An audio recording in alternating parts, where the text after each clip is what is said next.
Have you ever looked in the mirror and not recognized the woman staring back? Have you ever stood in your own kitchen, surrounded by everything you were told to want, and felt like a stranger in your own skin? Have you ever smiled so wide your cheeks ached, while your soul screamed silently in the dark? What if I told you I did all of that, and then walked away? Not because I broke, but because I finally woke up. This is how I learned to bloom. At 58, I was born in 1966, the year of miniskirts, moon landings, and my mother humming. These boots are made for walk-in while scrubbing the kitchen floor like it owed her money. I came into this world at St. David's Hospital in Austin, Texas, under a sky so blue it hurt to look at, to the sound of cicadas screaming in the live oaks and my father's nervous chuckle. "She's got your fire, Marlene," he told my mother, voice trembling. "God help us all," she replied, winking through sweat and exhaustion. We lived in a modest brick ranch house in North Austin, not the hip part it is now, but the quiet stretch where lawns were mowed on Saturdays. Kids rode bikes without helmets, and everyone knew your business and still waved anyway. Dad sold insurance, door to door, rain or shine. Mom taught second grade at Cunningham Elementary. Came home smelling like chalk dust and apple juice. Her shoes kicked off before she even closed the front door. Money wasn't easy. Birthdays meant one gift, usually a book, a sweater, or once, miraculously, a cassette tape of Fleetwood Mac. Vacations? A weekend at Pedernales Falls, sleeping in a tent, eating beans from a can, and pretending the fire ants weren't staging a coup on our picnic blanket. But we had warmth. We had Sunday dinners. We had library cards worn thin from use. And we had stories, Mom reading aloud at night, Dad telling tall tales about the one that got away, usually a client, sometimes a paycheck. I learned early that being the good girl was both armor and cage. At 10, I made my brother's lunch when Mom had the flu. At 13, I lied to the bill collector so Dad could sleep. At 16, I hid my art school acceptance letter because tuition was too much to ask. I didn't resent it. Not then. Responsibility felt like love. Like being needed was the same as being seen. I met Richard in 1987, junior year at Austin. He was tall, steady, with a dry wit and a habit of fixing things, leaky faucets, broken zippers, my anxiety before exams. He studied business. I studied communications until I switched to real estate after graduation because it's practical. Charlotte, you can actually make money. We married in 1990, small backyard ceremony. Potluck reception at Mom's house. Richard wore his only suit. I wore a dress I'd found on sale at Dillard's, ivory lace, slightly too big. But I felt like a queen. We moved into a 2-bedroom condo near Zilker Park. You could hear the bats fly out at dusk. We didn't care. We were in love. Or at least, I thought we were. By 35, I was one of the top producing agents at Keller Williams, closing million-dollar deals, hosting open houses, smiling through client tantrums and contract nightmares. Richard was climbing the corporate ladder at a local tech startup.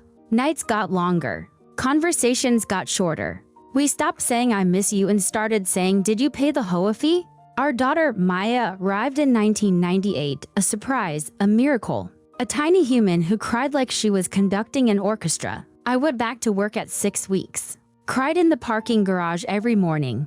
Richard took overnights, rocking her, changing her, whispering to her while I drafted listing agreements. For a while, she glued us back together. But glue dries, and cracks form. The cracks started small. Richard stopped coming to school plays. "You're better at remembering the dates," he'd say.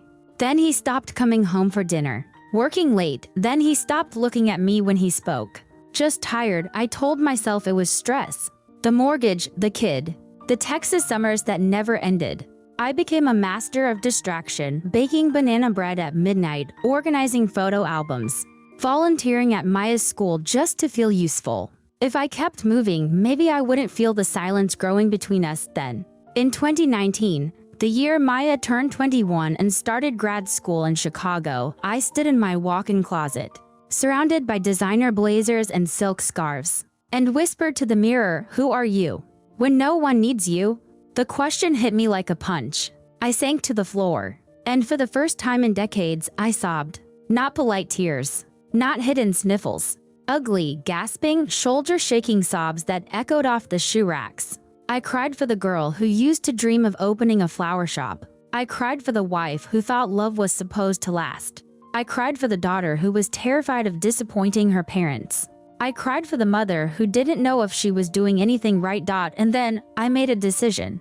I didn't quit my job. Not yet. I started small, secretly. Every Saturday morning, while Richard golfed and Maya texted from Chicago, I drove to the farmers market on South Congress, not to shop, to watch, to learn, to breathe. I watched the flower vendors, how they arranged peonies like poetry, how they laughed with customers, how their hands moved with purpose, not pressure. I bought a single stem every week, came home and put it in a mason jar on the kitchen windowsill, watched it bloom, watched it fade, watched myself feel something. One Saturday, I asked the vendor, a woman with silver braids and paint-splattered overalls, "How did you start?" She smiled. "I was a lawyer. Burned out. Sold my suits. Bought a truck. Started with $200 and a dream. Best decision I ever made. I didn't sleep that night. I bought a used Airstream trailer in 2020. Paid cash. Told Richard it was a weekend project." He nodded, barely looking up from his laptop. "Whatever makes you happy, Char." I didn't tell him I'd already named it. The Wandering Bloom. I spent nights sanding, painting, installing shelves. I converted the back into a mini floral studio, refrigerated case, workbench, sink. I painted the outside sage green with white trim. Added hand-painted sunflowers along the side. Maya came home for Thanksgiving. Saw it in the driveway. "Mom, what is this?" "A new beginning," I whispered. She hugged me. Didn't ask questions. Just said, "It's beautiful." I gave my notice in January 2021. Not with drama, not with tears. Just a simple letter on cream-colored stationery. "Dear team, after 30 incredible years in real estate, I've decided to pursue a lifelong dream. I'm not retiring. I'm rewiring. Thank you for the memories, the deals, and the trust. With gratitude, Charlotte Lawson." My boss cried. My clients sent flowers. Richard stared at me over dinner. "You're really doing this?" "I really am." "You're 58, Charlotte." "What if it fails?" I smiled. "Then I'll fail gloriously. But I won't wonder what if on my deathbed." The first day of the Wandering Bloom was March 12th, 2021. I parked at the corner of South Congress and Elizabeth Street. Set up my chalkboard sign, "Fresh Blooms, local love, smiles included." I was terrified. Hands shaking, heart pounding. What if no one came? What if they laughed? What if I'd made the biggest mistake of my life? At 9:07 a.m., a woman in yoga pants stopped. "How much for the sunflowers?" $10. She handed me a 20. "Keep the change. You look like you need it." I didn't cry, not then. But I wanted to. By noon, I'd sold half my stock. By 3 p.m., I was out of peonies. By sunset, I'd made $387, less than I made in an hour at Keller Williams. But it felt like a million. That night, I sat in the trailer counting cash on the workbench and whispered to the empty air, "I did it, Mom. I'm not just selling houses anymore. I'm selling joy." The real turning point came in April. I parked near St. David's Hospital, same place I was born. Set up a small table with pay what you can jars and simple bouquets, daisies, carnations. Baby's breath. A nurse stopped. "What's this for?" "For anyone who needs a little light," I said. She bought 3. Didn't say why. The next day, she came back. Brought to co-workers. They bought 6. On Friday, an older man in a wheelchair rolled up. His hands trembled as he handed me a 5. "For my wife. Room for 112. Cancer, she loves yellow." I gave him a bouquet of sunflowers. Refused his money. "Tell her they're from a stranger. Who cares?" He cried. So did I. By summer, the Wandering Bloom had a following. Instagram, TikTok. Local news did a feature. 58-year-old Realtor trades mansions for marigolds. Richard started coming to the trailer on weekends. Not to help, just to watch. One Saturday, he handed me a coffee. "You're glowing, Char." I smiled. "I feel alive." He nodded. "I'm proud of you." It was the first real conversation we'd had in years. Then, the letter, September 2021, plain white envelope. No return address. Just my name, Charlotte Lawson, and shaky CURSIVE. Inside, a single sheet of paper. "Dear Charlotte, I don't know you, but you saved me. Last April, I was in St. David's, stage 4, no hope. Your sunflowers sat on my windowsill for 17 days. Every morning, I'd look at them and think, if they can bloom in a plastic vase, maybe I can too. I'm in remission now. Thank you for the light. Room 412. I sobbed so hard I couldn't breathe. Maya found me in the trailer, clutching that letter like a lifeline. She didn't say anything, just climbed in beside me, held me, and for the first time in years, I let someone take care of me. Today, I am 60. Maya's engaged to a kind boy who makes her laugh. She calls me every Sunday, sends me memes, still reads my business plans. Richard? We didn't divorce. We reinvented. He handles the books for the Wandering Bloom, comes to every market, brags to strangers that I'm his wife. I still write. Every morning. 5 a.m. coffee, blanket, journal. My second project, Bloom and Heal, launches next spring.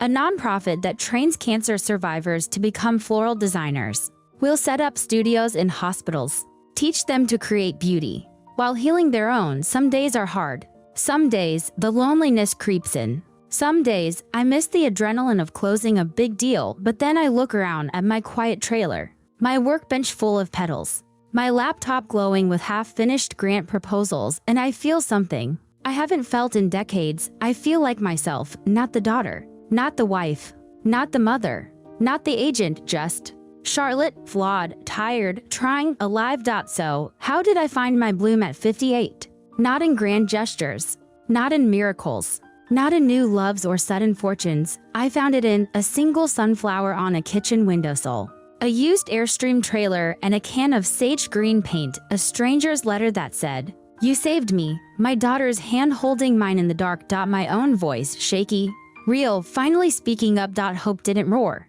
It whispered. It didn't arrive in a package. It grew, petal by petal, sail by sail, smile by smile. And if you're reading this, if you're tired, if you're lost, if you feel like you've disappeared into the roles you play, hear me, you are still there.